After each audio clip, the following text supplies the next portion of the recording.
So guys, what's up guys? Hari ini kita akan straight to the point. S21 nak guna pada 2021. Berbaloi? Sangat berbaloi. Jauh daripada apa yang anda boleh bayangkan. First, kita akan cakap dulu dia punya design. Ya, betul. Ini saya guna phone ni. Memang saya guna, dan juga apa yang saya suka tentang telefon ni saya akan kongsi kepada anda semua. Pertama, kita akan cakap tentang luaran dia dulu. Itu design dia. Ini adalah cover yang saya beli dekat Shopee. Itu Ringke punya satu brand. Ini bukan yang Fusion. Ini adalah yang Air saja. Jadi dia ringan dan juga lebih fleksibel. Okey, benda yang menarik tentang cover ini, saya suka dia punya pegangan dan juga dia rasa solid. Anda boleh nampak dekat sini pun dia buat dengan cantik. Jadi tak rasa tajam dan makan tangan lah. Okey, ketepikan dulu benda cover. Kita cakap watak utama kita pada hari ini. Ya, round edge design. Anda boleh nampak dekat sini, dia adalah bulat dan dia bukan tajam. Semua orang telah ketepikan abaikan satu fakta yang penting, di mana telefon kita pegang macam ini. Jadi jikalau dia tajam, ia akan buatkan anda rasa agak kekok. Okey, mungkin ada orang suka, tapi bagi saya sangat suka. Sebab ini design dia lebih humanized, atau lebih kepada sesuai untuk manusia punya tapak tangan. Ya. Dan kedua, kamera dia bagus juga. Sebab kamera dia menggunakan alloy ataupun aluminium dekat sini. Jadi ini adalah satu benda yang bagus untuk protection lah. Ini perlindungan kepada kamera kita. Dan of course dia menggunakan 3 kamera. Kita boleh nampak 3 kamera setup dekat sini. Dan yes, anda boleh nampak lagi apa yang menarik. Bawah dia semua boleh masuk SIM card bawah biasa. Ok, Type C charging. Dan speaker dekat bawah. Dan volume button and also the power button. Ok. Ok, first dia menggunakan Corning Gorilla Glass Victus generasi yang ke-7, iaitu yang terbaru setakat ni. Dan belakang dia menggunakan plastik, tapi so far so good. Ok, rasa dia pun premium. Anda boleh nampak dia hitam malap. Jadi kalau anda tak suka guna cover pun boleh terima, sebabnya dia tak ada lekat sangat itu cap jari. Okay. Tapi saya masih lagi suka guna cover lah, sebab telefon anda harus jaga baik-baik. Okay, so kita cakap sikit apa yang menarik tentang telefon ni. Okay, manakala untuk yang kedua, kita akan masuk dia punya display, di mana dia menggunakan screen 6.2 inci dan paling penting resolusi dia 1080 x 2400 pixel. Okay, saya tak akan cakap banyak sangat tentang benda spesifikasi pada hari ini. Kita cakap penggunaan praktikal dia untuk kehidupan harian. Adakah telefon ini sesuai? Itu yang paling penting. Sebab motif saya adalah untuk bagi tahu orang luar dekat sana bahawa awak daripada phone apa nak tukar phone ini. Okey, kebanyakan customer yang guna macam iPhone 6 ataupun Google Pixel 5, 4, 3 yang kecil punya, sangat sesuai kalau nak tukar kepada Samsung S21 sebab dia kecil dan dia padat. Okey, jangan lupa, even though dia kecil, tapi dia adalah spesifikasi flagship ataupun kita panggil telefon yang jenis spesifikasi lebih tinggi. Okey, itu adalah satu main point atau point yang penting kita nak cakap hari ini. Kedua, dia menggunakan RAM 8GB. Kita akan cakap lepas ini. Kita cakap tentang screen dia dulu. Okey, screen dia boleh menggunakan hingga 120Hz, di mana jika anda adalah gamer, gaming memang sesuai, cantik, padat dan juga padu.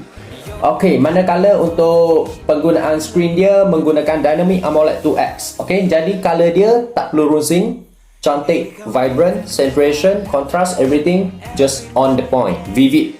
Samsung memang sering terkenal dengan dia punya screen, teknologi screen dia. Samsung memang terkenal. Okey, jadi kita akan cakap lagi benda yang menarik adalah dari segi display dia. Okey, apa lagi yang kita nak cakap? So far untuk pengetahuan awam memang macam tu saja. Dan yes, of course kita akan cakap tentang dia punya kamera. Okey, kamera dia menggunakan 3 kamera setup. Anda boleh nampak dekat sini.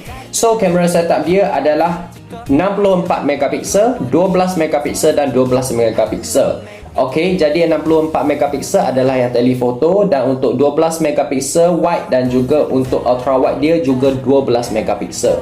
Jadi benda yang menarik saya nak cakap sini adalah dia menggunakan 2 piksel PDAF. 2 piksel PDAF dan juga dia menggunakan OIS, Optical Image Stabilization. Jadi sangat sesuai jika anda ingin ambil gambar. So OIS ni dia boleh menangkap pergerakan itu, jadi gambar anda takkan kabur.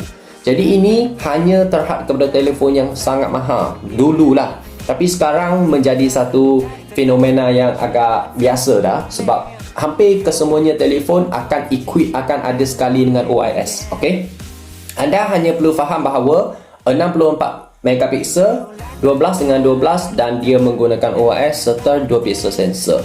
Okey, sebab megapiksel bukan segalanya. Anda kena faham, megapiksel is not everything. Sebab sometimes customer keliru, megapiksel semakin tinggi semakin baik. Tak, sebenarnya dia macam kereta juga. Anda tengok, kalau kereta, kalau enhancement dia, benda sokongan dia tu kuat, maka tahanlah dari segi kualiti dan juga secara kesinambungan tentang dia punya whole aspect. Okey, aspek keseluruhan kamera tersebut. Okey, so kamera department kita nak cakap untuk depan menggunakan 10 megapiksel. Ya, maybe ada orang cakap, ayah 10 megapiksel cukup meh? Sangat kecil.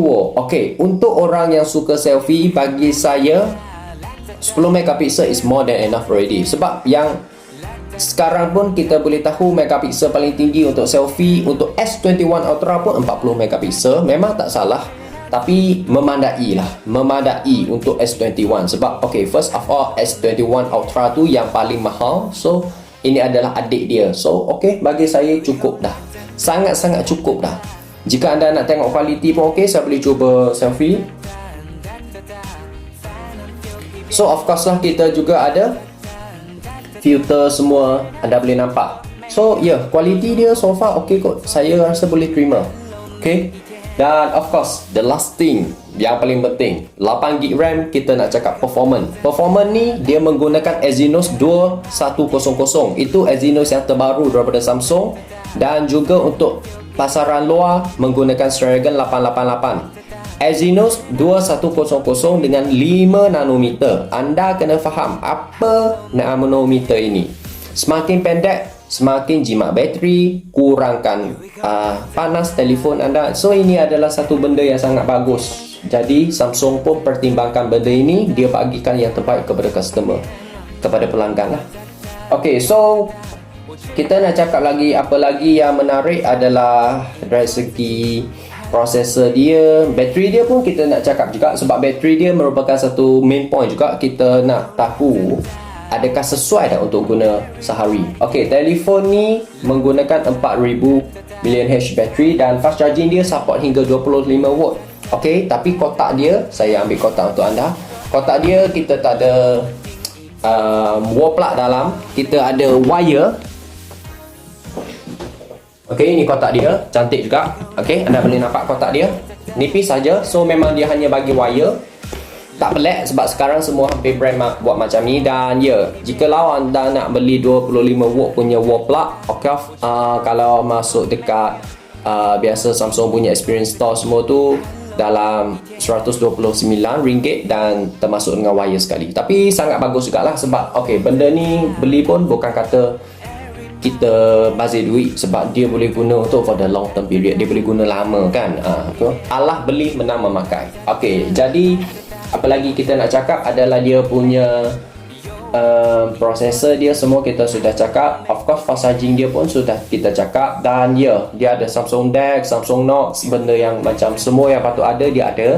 Dan of course kita jangan lupa satu benda yang menarik adalah dia ada ingress protection. Itu IP rating dia. IP rating dia agak tinggi juga. Okay, IP rating dia adalah IP68. 6 maksudnya dust, 8 maksudnya water. Jadi dia adalah benda yang berlainan ya. Anda jangan salah faham bahawa 67, 68 sekali. Tak, dia berlainan. So ada kala kita akan nampak IPX. X maksudnya tak ada perlindungan habuk. Okey, jadi dekat sini sangat bagus juga. kita dapat tahu bahawa Samsung pun sangat pertimbangkan juga aspek ni kepada customer, even though dia boleh bagi S21 Ultra dan S21 Plus saja, but S21 pun ada. Okey, jadi ini satu benda yang bagus. Okey, jadi SIM card dia boleh masuk dua SIM card nano. Okey, untuk S21 series memang tak ada memory card support. Okey, jadi anda kena terima hakikat lah. Tapi bagus juga tak ada memory card, sebab memory card sometimes awak guna lama dia akan rosak, dia akan buatkan gambar dalam anda tak boleh nak retrieve. So cuba gunakan Google Photo kalau boleh. Cuba biasakan diri guna Google Photo. Anda boleh simpan gambar anda menggunakan email. So itu adalah satu alternatif yang bagus lah. Okay, so far jika ada apa-apa pertanyaan boleh tanya dekat komen bawah lah. Okay, dan juga fingerprint dia, lupa. Fingerprint dia atas screen. Jadi ya, sangat canggih. Anda boleh nampak saya pun gunakan fingerprint atas screen. Okey, jadi tekan saja, ya.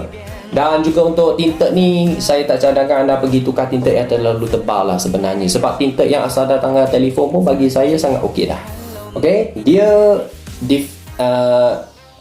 berdasarkan customer sendirilah. Okey, dan of course kita nak cakap warna dia ada phantom grey, ada white, ada violet and ada pink. Okey, so ya, warna memang jahat. Okey, nampak eksklusif dan juga nampak premium. Okey, itu adalah pengalaman saya guna telefon ni setakat hari ni. So far saya rasa benda yang saya paling suka adalah dia ringan. 171 gram sahaja. Okey, dan untuk Wave punya lah, kalau untuk Sub 6 punya adalah 169. Okey, anda tak perlu nak rumitkan keadaan, anda hanya perlu tahu telefon ni ringan. Okey, telefon ni ringan. Jadi sekarang banyak brand sudah abaikan satu faktor ni. Saya tak nak cakap brand apa, tapi semakin mahal punya phone semakin berat. So kita kena fikir, adakala kita main telefon, kalau kata dia berat sangat, kita akan lengoh, kita akan jadi tak sedap main, dan juga kita takkan kata betul-betul pergi hargai dah. Everything that macam kita cakap R&D satu brand tu, mereka fikir macam mana nak buat besar tapi ringan dan boleh sesuai untuk penggunaan harian. Okay, so itu saja daripada saya. Thank you guys. Anything, ada apa tak faham, tanya dekat bawah. Ciao.